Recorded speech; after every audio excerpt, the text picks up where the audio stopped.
بالنسبة للنزوح ومشكلة النازحين السوريين بمنطقة البقاع الغربي ورشيا.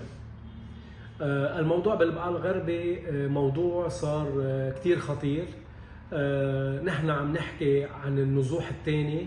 النزوح الثاني فوت دخل إلى لبنان عبر الحدود البقاعية أعداد كتير كبيرة، واليوم كلنا بنعرف صار في اكتظاظ كتير كبير بالقرى، إن كان بالمخيمات، ومن بعد ما فولت المخيمات اللجوء إلى استئجار الشقق السكنية بأعداد كتير كبيرة أكثر ما ممكن الكل يتصور. نحن عم نحكي بثلاث قرى، حوالي إحصاءاتنا بتقول نحن والأجهزة الأمنية حوالي 2500 شقة تم تأجيرها خلال هالشهرين، وعم نحكي عن أكثر من 1100 محل ضمن ضيعتين تم استئجارها. واليافطات يلي كانت تقول انه ممنوع لاي نازح انه يتجول بعد الساعه 7، هيدي اليافطات صارت منعكسه على اهالي القرى. حتى بعض اهالي القرى بيقولوا لنا انه صرنا نحس ضياعنا غريبه عنا.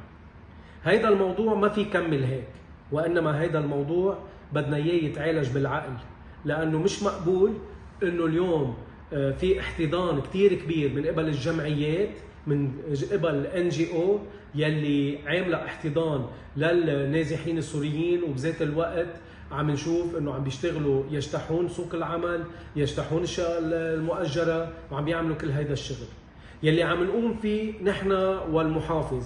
واليوم بنوجه له تحيه. عم نقوم بشغل كتير كبير.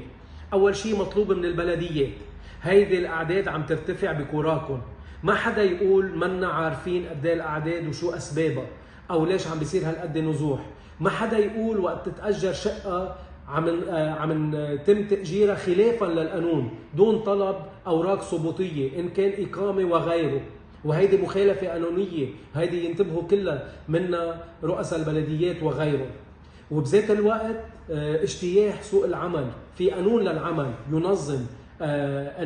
ينظم عمل النازحين الى لبنان.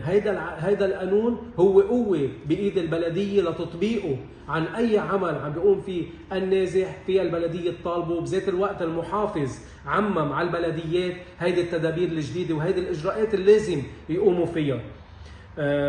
والخطه يلي نحن عم نتبعها هي انه يكون في مخيمات على الحدود، وهيدا الشيء اللي قدمه المحافظ وطالب فيه، انه مخيمات تكون على الحدود بين لبنان وسوريا. هيدي المخيمات بتكون آمنة، وذات الشيء الامم يلي عم بتقدمه هون فيها تقدمه هونيك، وانما تبعد خطر الاختلاط، وبذات الوقت تبعد خطر كثير امور.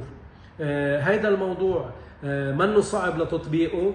اليوم فيك انت تقول مثلا مخيم روضة واحد ومخيم المرج وكل هذه المخيمات، تقدر تقول هيدي المخيمات لوين بدها تنقل، وضمن فترة زمنية وضمن تحضيرات بتصير بين اللجان الأمنية، بين الأجهزة الأمنية وبين المحافظ والبلديات.